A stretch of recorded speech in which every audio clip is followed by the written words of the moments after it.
Welcome back to another rebuild here on NBA 2K23 Next Gen. In today's video, we have the second side of the blockbuster trade that went down the other day between the Phoenix Suns and the Washington Wizards. Today, we're doing the Wizards side with Chris Paul, and it is finally time that this team looks like they're going to blow it up and start a rebuild. So if you don't know the trade that happened just a few days ago, I will go ahead and read it to you very quickly. The Phoenix Suns and Washington Wizards are going to look a whole lot different next season after the two sides agreed to a trade that will send Chris Paul to DC and Bradley Beal to Phoenix.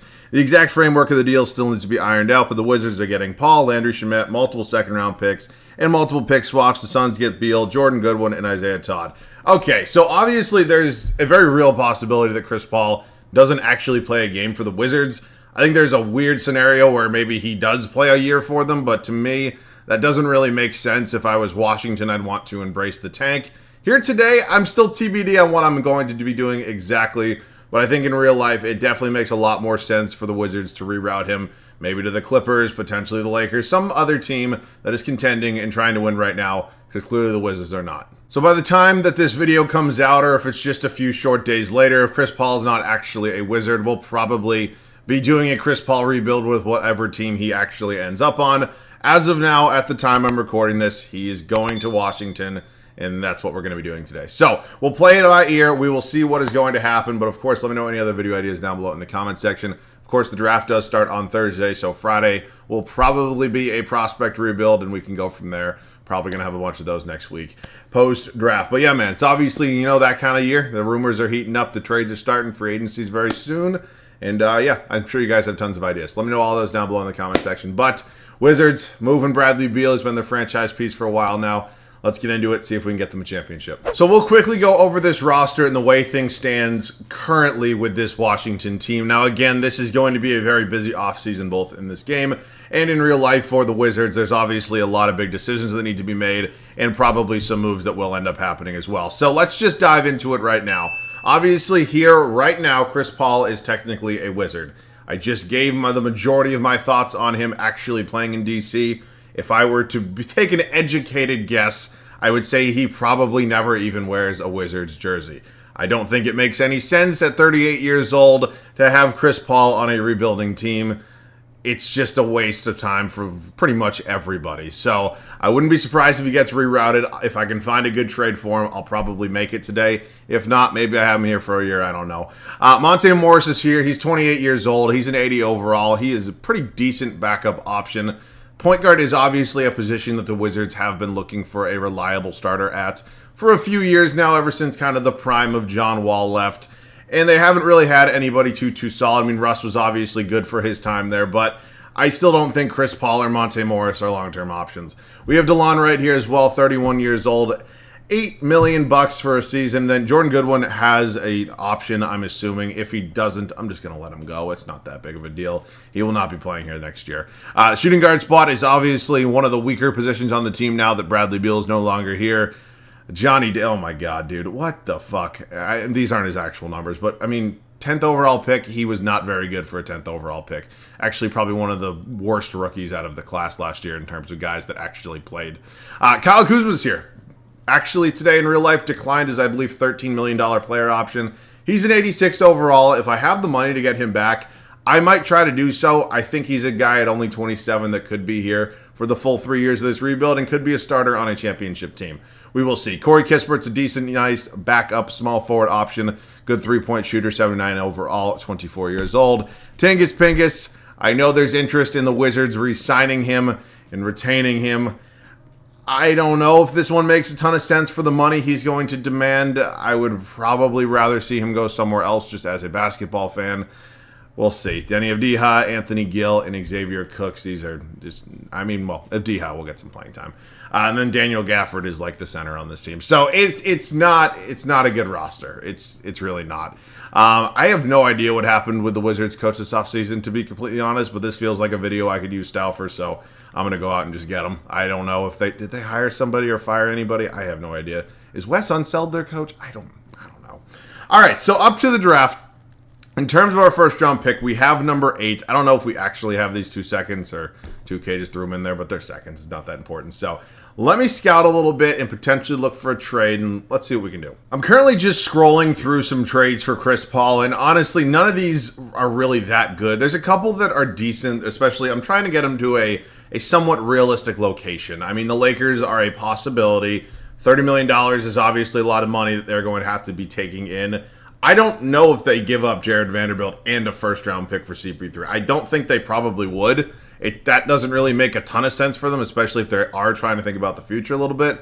I'm going to probably pass on this, and honestly, I'm probably going to pass on the majority of these. So maybe after the draft, we'll have some better offers once free agency kind of starts up, but this one's funny right here. But honestly, I'm not really seeing anything that makes a ton of sense. I know the Warriors had some interest potentially, but I'm not giving up number 8.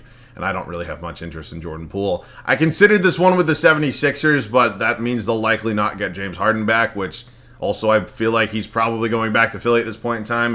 And then finally, I consider this one with the Clippers, but I don't see a world where they give up Norman Powell. I just really don't. So out of all of them, I would say maybe this is the most realistic one, but it still doesn't even feel realistic. So we'll keep CP3 for now. We'll likely find him a new home. But we are going to go ahead. I will draft somebody at number 8. I'm not going to try to jump up too much. Again, this is not a realistic rebuild, but I want to stay in our spot at number 8. So no surprise there. Maybe a somewhat surprise for Brandon Miller. Amon Thompson goes through. That's definitely a surprise. Letting Scoot Henderson fall all the way to number 4 should be a crime in and of itself. But we are officially on the board here at number 8. In terms of who I could consider drafting, thank God there's some decent shooting guards in this draft class, because shooting guard, now that Bradley Beal's gone, is probably the weakest position on this team. If I'm thinking about guys that I know develop super well in this game, I mean, I know Nick Smith Jr. does. Alzer Thompson is here. Is he the one with the bad three-point shot, or is it his brother? I honestly, is he going to tell me? Yeah, it's a C, which isn't. I mean, you don't look for a C three-point rating in a shooting guard. Anthony Black's also an option here. I mean, D+ 3-point scoring? Jesus Christ. I know Nick Smith Jr. progresses really, really well. That's like the only reason I'm like strongly considering taking him here right now. I mean, it's probably the wrong pick. I don't know this draft class 100%. I'm going to take him. It's probably the wrong pick, and I'll probably get yelled at, but that's fine. We're going to go ahead and trade our 2 seconds. We're just going to take future seconds, maybe eventually try to move a bunch of those for a different first, whatever we end up doing there. But Nick Smith Jr. is a 76 overall. Clearly will be starting for me next year. So, Porzingis and Kuzma decline. No surprise. We're bringing back Kispert. We're bringing back Abdiha. I'll bring back Cooks just because I can probably get a pick for him. Qualifying, we have none. So, we're officially entering free agency with 2 pretty big free agents. Obviously, Porzingis being number 1, and then obviously Kuzma being the second. We don't have any sort of rights on Kuzma, so strong possibility that he just ends up being gone, which is obviously a little tricky. So, I have to make a decision. Do I want to give a whole bunch of money to Kristaps Porzingis? I'm leaning yes in this game. In real life, I would probably lean no, because obviously we're trying to do this here in 3 years. Real life, you have a little bit longer. So I'm probably going to give him a contract. I am a little hesitant, to be completely honest with you. Also, I just want to double check and make sure that it's not going to let me bring back Kuzma. Because if it is, I probably would bring him back. I stand by that. It will, but I don't think it's going to let me sign Porzingis then. I don't think it's going to let me bring back both these guys. So, oh no. Oh, did he not? Oh, wow. Okay, so he didn't want to come back here. I'm surprised he actually had those offers, but he's not coming back anyways. Is what it is. Kendrick Nunn, you can go. Jay Huff, you can go. So Kuzma goes to Houston. Interesting kind of fit. I don't know if I love. Actually, I could get behind that low key. I think I could. We're basically out of money at this point. I mean, we have about $10 million, but it is now time to get into some real trades. So by no means am I in love with this trade or the realistic aspect of it, because I don't really think it is that realistic. I think the Lakers would have no problem giving up D'Angelo Russell. I don't know if they'd be willing to give up another first-round pick. They've already given up a couple first-round picks to try to go ahead and win it all now. Yes, I do think CP3 is better than D'Angelo Russell, and I think a lot of Lakers fans would probably be happy with this move. I just don't know if the Lakers front office would do it for a 38-year-old. So we are going to make this trade. I don't want you to think we're not going to, because we are. Out of every single possibility in terms of trades for Chris Paul, this one probably makes the most sense. There's no offers from the Clippers. Even with the Clippers, I think it's tough to make that money work. So we're not doing this with the Timberwolves. I mean, I know there's Karl Anthony Towns rumors, but I mean, there's a possibility maybe this one is somewhat realistic, but I'd rather go for a guy in D'Angelo Russell who's a little bit younger, and he's also going to go ahead and get me a first-round pick. So I'm sorry, it's about as realistic as I'm going to get today. I'm drawing the line in the sand there. So D'Lo is going to be my point guard. We're also acquiring a draft pick. So D'Lo will be my starting point guard next to Nick Smith Jr.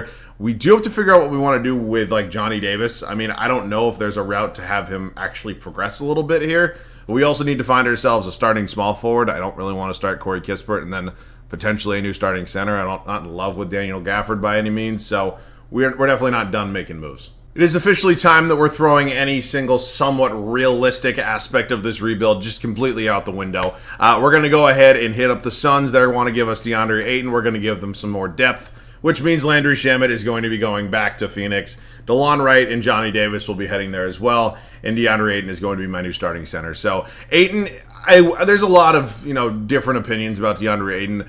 He's a top 10 center. I think that's a fair assessment at this point in time.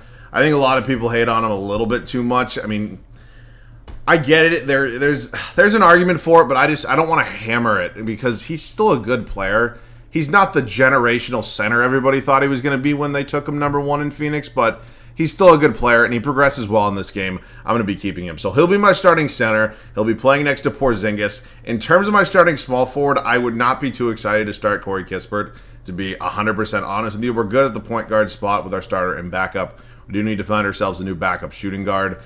And I don't know what I'm going to do with the small forward spot. So hang with me for a little while. Let's see if we can find something.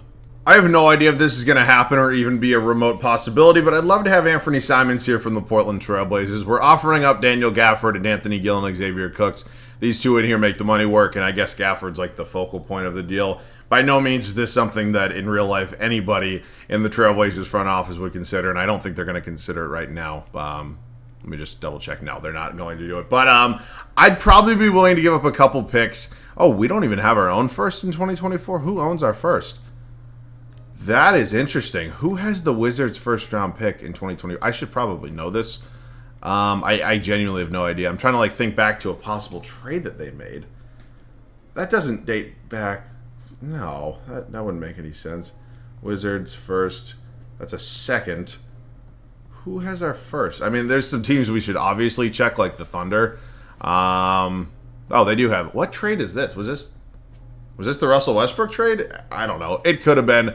But yeah, man. So I guess we have no reason to try to suck next year. I don't know what the protections are on that pick actually in real life. But I'll give up 2025. By that point, we'll definitely be good.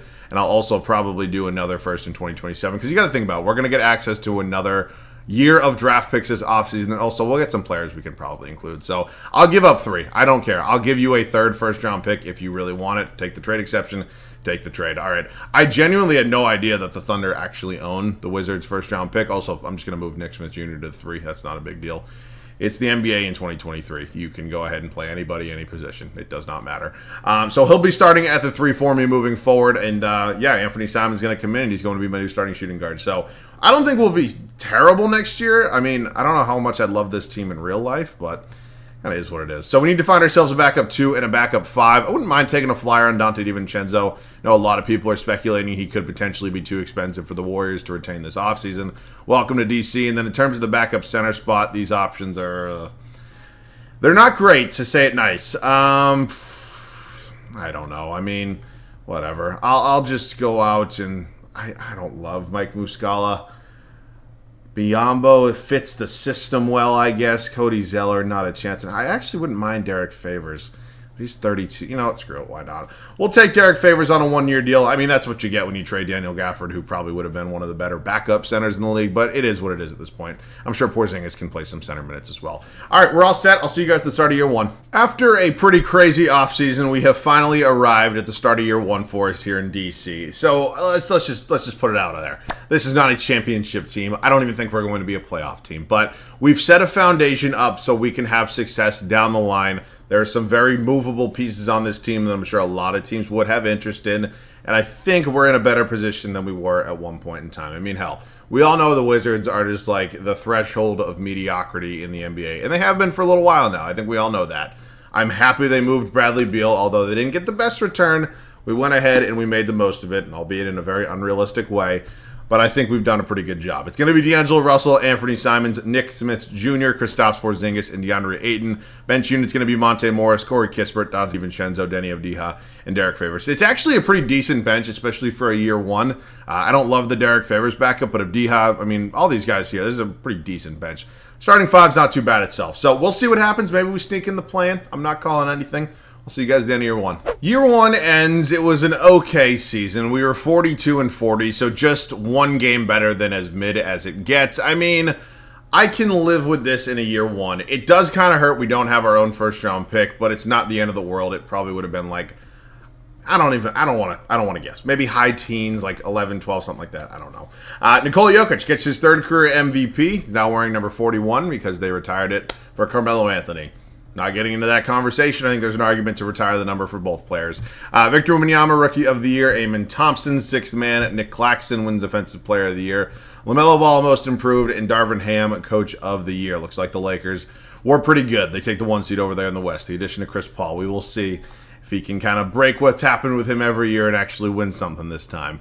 All right, so here's a full look. We actually are in the play-in with 42 wins. We're actually the 7 seed, so we'll have home court advantage in the play-in. We only have to win 1 game instead of winning 2. Let's take a look at the numbers on the year, see how everybody performed. Kristaps Porzingis was good. Simons was very good. He's up to an 88 overall. DeAndre Ayton, not too bad. D'Lo, it's D'Lo. Nick Smith Jr., Morris Kispert, DiVincenzo, Avdija, Derek Favors. All right, rebounds per game was Ayton, and assists was D'Lo. So we are in the play-in, as mentioned, and we're going to be taking on the Milwaukee Bucks. Why the Milwaukee Bucks are in the play-in? I don't know. Not like I play with injuries on or anything. Yeah, let's just see what ends up happening. We end up losing. No surprise there. Oh, shit, I didn't mean to do that. Well, nonetheless, we end up winning the second play-in game, and we will be facing the Celtics in round 1, which does not get me very excited because they are clearly a better team than us. We do win game 1, though. That's, well, we win game 3. Is this a, oh my God. No way. No way. We won every other game with the Celtics. We won 1, 3, 5, and 7, and we upset a 1 seed in round 1. Wow. All right, well, we're now facing 2K's favorite team here in the Atlanta Hawks, which does not get me excited. They no longer have Clint Capella, but they still have a pretty good team, and there's definitely a whole lot of depth there. So, yeah, this is the end of the road for us. All right, we get swept by the Hawks in round 2. And SGA and the Thunder are going to be taking on Trae Young and the Hawks in the finals. Let's see what happens here. And the Oklahoma City Thunder in year 1 of a rebuild. Going out and winning it all. SGA, oh my God. He's very, very good. All right, cool. So it is time for offseason number 2, which is, it's good. I want to get this set up. I want to make a couple more moves, and I think we've established ourselves very well. So let's just sim through this real quick. Our pick would have gone... It would have been number 17, so that's fine. I'm losing a mid-first round pick is not that bad. We're good with Stauffer, obviously. Got us further in the playoffs than we definitely deserve to go. And up to the draft. I just want to confirm we have no other picks. Okay, so we have a couple seconds. I mean, maybe there's a way I can combine a bunch of seconds and get a first. Why the hell not? I'll give it a try. We are offering 6 second-round picks to the Orlando Magic for the number 10 overall selection. I think there's a strong case that we can probably get an impactful bench piece at number 10. And I don't need any of these seconds, so you want to do that? No. So what we're going to do is we're just going to go down the line until somebody accepts it. I mean, we'll just go to 11. 11's owned by the Thunder. They do not take that. I'm sure they actually probably have like 12 and 13 as well. Who has... Okay, 13's here. That's not too bad. So we're just going to keep going down. I have no idea how low we're going to go, but honestly, I wouldn't mind. You know, I'll take 16 even. They don't do that. Who has 17? I mean, I know this isn't exactly 100% going to happen, but I mean, it's worth a try. I mean, a first-round pick's better than pretty much anything else in terms of second-round picks. So I'll do this. Who has 18 or 19, whatever I really see, even 20. It's okay. 18 is here. Wow, they agreed. All right, so we have the 18th overall selection now. Maybe there's somebody impactful that we can get, potentially backup center here. Donovan Clingan is here. Xavier Booker's here. He's a 75 overall. I know that. I've drafted him before. Does he make more sense than Denny Avdija? I mean, maybe there's an argument. You know what, screw it. Why the hell not? He's also 6'11". I mean, maybe I can just play him at the backup center spot. Who the hell knows? But welcome to the team. He's a 75 overall. I'm excited to have you here. Corey Kispert will be coming back. He's a good, useful bench piece. Avdija is a free agent, so it's a good pick that we made with Xavier Booker, whether he's playing backup center or is my new power forward. And now let's take a look at free agency here. So Monte Morris is somebody I'd like to retain. He's only 29 years old. We'll give him a 3-year deal. Then I'm going to wait on Avdija. I think I'd rather give him a real contract And other than that, I don't know if there's a major move coming. I think I'd rather let this team maybe develop one more year. Also, Dia does not want that much money, so that's actually really good. But yeah, I'm thinking about just kind of going with it. All right, we're going to move Booker to the center spot. He doesn't really change overalls at all. So he'll be my backup center. He'll be backing up DeAndre Ayton. I don't know if there's another move to make. I mean, in terms of like blockbusters, I don't really see anything. I'm pretty comfortable with this bench and how it looks. I think everybody's at a relatively normal age now off the bench. In the starting five, there's definitely some progression that could happen here. So do I keep D'Lo? I don't know if I keep D'Lo. If there's a good trade and a good upgrade at the point guard spot, I'll do it. If I don't get somebody better than D'Lo at the point guard spot, I'm probably not going to do it. I mean, it doesn't really make much sense to completely... I mean, CJ, at 32 in this game I'm talking about, I'd probably still prefer D'Lo. Fred VanVleet's here. I don't want to give up another first-round pick, though. Kevin Porter Jr. I love Russ, but I don't know. Jordan Poole's here. Would I prefer Jordan Poole? I mean, he's 3 years younger. How's his numbers looking? 21.5 points a game. I mean, I know he probably won't do that with us. I know I also said earlier I don't have much interest in Jordan Poole, but that was in a realistic Chris Paul trade. I do like Moses Moody, though. I think there's some minutes here for him that he could maybe progress. This might not be that crazy. I don't think this is the most insane thing. And I'm saying this because I feel like D'Lo is going to not regress, but I don't think he's going to get any better. And I think there's a small glimmer of hope that maybe Jordan Poole can. You know what? We're going to do this. You get Dante DiVincenzo back there as well. Actually, I guess you get D'Lo back as well. It goes under the radar that D'Angelo Russell was a Warrior for like, was it one season or whatever it was? But we're going to do this. Maybe this trade bites me in the ass, but the potential of Moses Moody, and I do believe that there is some potential in Jordan Poole still. It gets me over the hump in that trade, if you will. So we also don't give up any draft picks. All right, I'll now see you guys at the start of year 2. It is now the start of year 2 for us here in DC. We went ahead and actually made a major trade. We sent D'Angelo Russell and Dante DiVincenzo over to Golden State. We acquired Jordan Poole and Moses Moody straight up. It was a 2-for-2 swap. I don't hate it. I don't know if it's really going to be that beneficial to really either side, but I'm living with it. We're going to see what ends up happening. If it works, great. If not, we'll probably make another move this offseason. But this is a team for the majority of this team anyways. I mean, we upset one of the best teams in the league in the Celtics last year. We pulled off an 8-versus-1 upset. Ultimately got our teeth kicked in by the Atlanta Hawks in round 2. But between progression, some new changes, I'm feeling pretty good. It's Jordan Poole, Anthony Simons, Nick Smith Jr., Kristaps Porzingis, and DeAndre Ayton. The bench is pretty solid as well. It's Corey Kispert, Monte Morris, Denny Avdija, Moses Moody, and then Xavier Booker, who we did take, 18th overall? Yes. I'm feeling good. I'll see you guys at the end of year 2. Well, I would like it on the record immediately that I am taking full responsibility for my actions in terms of the trade I made right before we started year 2, the D'Angelo Russell trade. It did not work. Not at all. We went 31-51 on the year, and that really sucks because we don't have our draft pick this year. It's completely my fault. There's no really logical explanation. I made the trade. I thought it would help. It did not. It is what it is.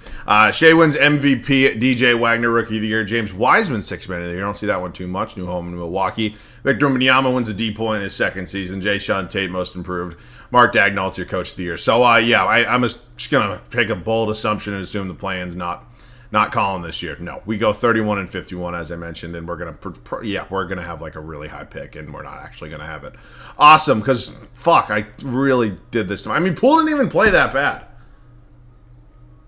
I don't know. Maybe Nick Smith Jr. was not developing as well as maybe he used to. I don't fucking know. There will be major moves this offseason. I don't know what it will be exactly, but it's me. It's my fault. I mean, that's the simplest way to say it. I do feel a little bad. I mean, it was kind of mean to Jordan Poole, and I guess he really didn't deserve that. Scoot Henderson's your finals MVP, averaged 12 and 11. Interesting. I don't know what's going on right now. All right, so draft lottery. I don't know which team has our pick. It is obviously not us. It is the Trailblazers. That is from the Anthony Simons trade. I said I wouldn't regret it. I do regret it. I mean, I don't regret getting Anthony Simons. He was good, and he is good. I just regret maybe giving up our draft pick this year, and it fucking went to number 1. Now I regret it. Now I really regret it. God damn it. That's just a kick in the balls. I would fire like any other coach besides Stauffer, but I mean, it doesn't get better. He has perfect ratings. He can't be the problem, like mathematically. So yeah, man, this sucks. This is not a good position to be in. You have DeAndre Ayton, who's all pissy right now. There's trades coming. Let's just get into them. All right, so I'm currently scrolling through trades for DeAndre Ayton. I'm not doing that one. I almost considered doing this, and then I strongly considered this, but Kawhi Leonard is going to regress a little bit. And then, I could have gotten D'Lo back. I was really considering doing this and getting a huge upgrade at the point guard spot with De'Aaron Fox. But then... What? I have no idea. Isn't KD, like, from the DC area? Maybe he wants to play here? I have no idea how this factors in. I don't give a shit if Kevin Durant's 36. I don't care if I had him in yesterday's video that I did with the Suns. It is not every single day you have an opportunity to get a once-in-a-lifetime player like Kevin Durant. And I don't give a shit. I am doing it today. Welcome to the team. I have no idea why they're taking that, but welcome, KD. I am very, very excited to have you here. So, what I'm going to do, what I have to figure out right now is the route in the direction I kind of want to go here, because I have a couple options. I could play Porzingis at the center spot, leave KD at the 4, and leave Nick Smith Jr. at the 3. I'm not going to lie, Nick Smith Jr. has been a little bit disappointing. I will glance at what centers I could possibly get for him, obviously after I pick up his team option. If there's a really good one that I think's better than he is, I'll probably do that, play KD at the 3, leave Tingus Pingus at the 4. So, there are some options and there is some flexibility. I have no idea why we were able to trade for Kevin Durant, but we were. Also, I don't know if, did I include it in the trade? I did not. We have the 23rd overall pick this year. Honestly, I don't think there's anybody we're going to get that's going to help a ton, so I'm just going to move it for a future first, maybe even in a Nick Smith Jr. trade. So, we're obviously picking up his option. We are probably going to... I'm going to qualify both these guys. I want them both back. We're going to look for a trade. I don't know what it's going to be, but he has been a little bit of a disappointment. And yeah, you can make an argument it's my fault. I mean, I drafted him. But let's go ahead and just glance at a hypothetical. Whoa. What are the trades going on today, dude? Oh, Jaden Ivey. I love Jaden Ivey.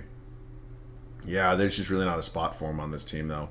I mean, here's the argument. Would I prefer Jaden Ivey, who's averaging 26 points a game, play him at the 3, move Tingus Pingus? You know what? I'm probably going to do that because, Chet Holmgren. Oh, I like Walker Kessler a lot, but I would also be getting Jeremy Grant there, which would definitely help my bench. Oh, but Jaden Ivey is just, Jaden Ivey. You know what? We're doing this. We're going to be doing this, so I don't really care. We're sending Nick Smith Jr., 2 firsts, and Monte Morris over to the Detroit Pistons. We're getting Jaden Ivey and Jarris Walker, who's coming back. He was the 5th overall pick in the 2023 draft, who actually had a pretty good year last year, probably coming off the bench. We're going to make this move, another major blockbuster, which means the way we're going to do this is you are going to be playing the 5. You are going to be staying at the 4, and Jaden Ivey, he's 6'4", makes me a little nervous, but he'll play the 3. I cannot believe that we turned what we had last year into this. Now, I still do have Jordan Poole, and I did criticize Jordan Poole quite a bit. Honestly, he wasn't that bad.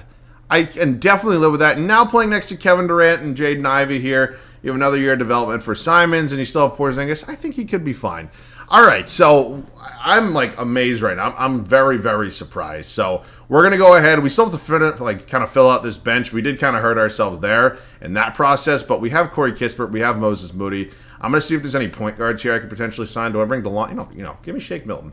Shake Milton, welcome to the team. I do not have to announce Corey Kispert or Moses Moody. We're going to get both those guys back as well, and we are looking really, really good. So who needs the number 1 overall pick anyways? Not this guy. I'm feeling good right now. I'm on top of the world. Hopefully we can still win a championship, though, because I think we have the talent to do so. I think that it kind of goes without being said, but obviously things have to go really well because we're going to go from a team that was a play-in team year 1 to a 31, didn't make the playoffs win team last year, hopefully to championship in one offseason. I think we're pretty good. We have our 10 guys. Unless there may be a trade. I don't know. I'm getting all over the place now. But him, 2 seconds. No, nothing. All right, I'll see you guys at the start of the 3rd and final year. I don't know what's going on today with these trades. I have no idea. But I was looking for a Jordan Poole trade to see if there was an upgrade. And yeah, you obviously saw that I found one. I was like actually going to do this. And then I scrolled 2 over and De'Aaron Fox was sitting here. So yeah, De'Aaron Fox is going to be joining this team. I have no fucking idea. Let's set the rotation. After maybe one of the craziest off seasons I've ever had in a rebuild, we are now here at the start of the final season.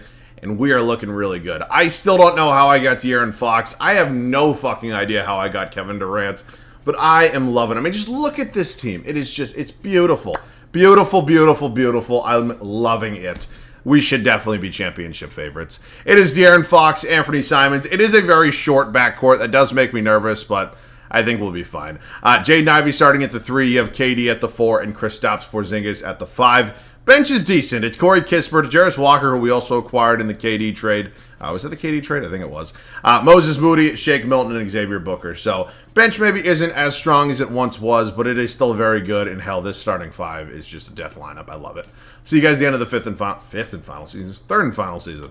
We round out our final and I guess first season with this super team at 59-23. So it's not like the greatest record in the world. Typically when I have a really good team that I think is championship caliber, I like to be 60 plus wins. We're pretty close. If we win it all, I don't give a shit.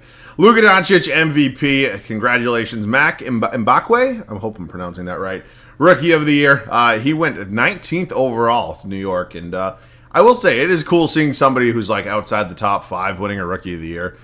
What the fuck? Oh, good God. I mean, I get it. He's 35, but he's still Damian Lillard. I don't know. Oh, my Jesus Christ. I'm just looking at the numbers. That's... Oh, good God. Bronny James, most improved. He's in Sacramento. Imagine if LeBron actually wanted to play with Bronny and he went to Sacramento. I don't even know. Steve Cliff... What? Is he the old Hornets coach? I don't know. Is he in Dallas? I don't know. No, he's in... Oh, no, he still might be the Hornets coach. I don't know. I have no idea. We're the 2 seed here in the East. I think we're better than the Hornets. I kind of stand by that. I don't know. We'll see. All right, here's a look at the numbers on the year. It doesn't really matter who did what. Katie's averaging 18 points a game is always going to look weird, but there's a lot of talent on this team. I'm not really too worried about it. Rebounds was Tingus Pingus, and assists was De'Aaron Fox. So we are going to be facing a play-in team as the 2 seed. It's the Celtics. We faced them in round 1. Oh, my God. They added John What? How? Explain that to me, 2K.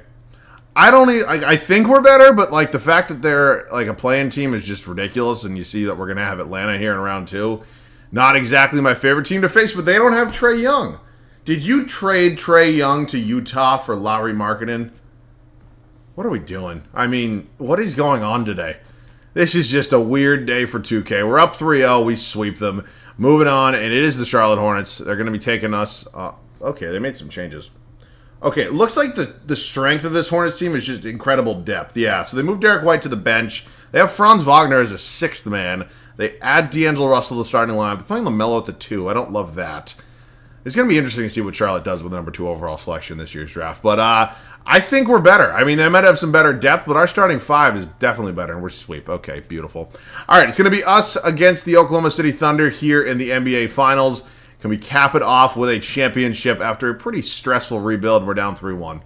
That's not the way I wanted to go out. That is definitely not the way that I thought this one was going to end. I mean, the Thunder are good, but like, yeah, I think it's just 2K's new favorite team, and it's just, yeah, it's over. All right. I mean, who is this team? Like, you're good, but like, do you stack up to us? I mean, we have 590s in the starting line. You know what I'm saying? I don't know. Well, maybe I did too little too late. I mean, I don't even want to say too little because, I mean, look at this fucking team. But I don't know. I obviously made some mistakes throughout this video. I don't do it every video, but there's definitely mistakes. But we created a God squad. We didn't get the Wizards championship. I wish we did, but still a hell of a team. And I enjoyed this one. I enjoyed crafting this Wizards team. I wish we were able to get some gameplay because I kind of wanted to give my thoughts on the Wizards and talk about that a little bit more, but maybe, I don't know, we'll do it after a prospect rebuild or something. I don't know. We'll do something. But, yeah, man, let me know your thoughts on this trade. I mean, who knows? Maybe at this point tomorrow when this video goes up, maybe we already know the new destination of Chris Paul. If so, I apologize, but I record my videos the night before because I have a real job too. But, yeah, man, other than that, let me know any other video ideas down below in the comment section. Obviously, it is off-season time. There are tons of rumors. I'm assuming there'll be tons of trades, obviously, free agency. There's a lot of content out there. So we're going to have some things to do, especially right after the draft. So let me know what you guys want to see down below in the comment section. And, yeah, man, as always, thanks so much for watching. I love you guys. I'll catch you guys all in the next one.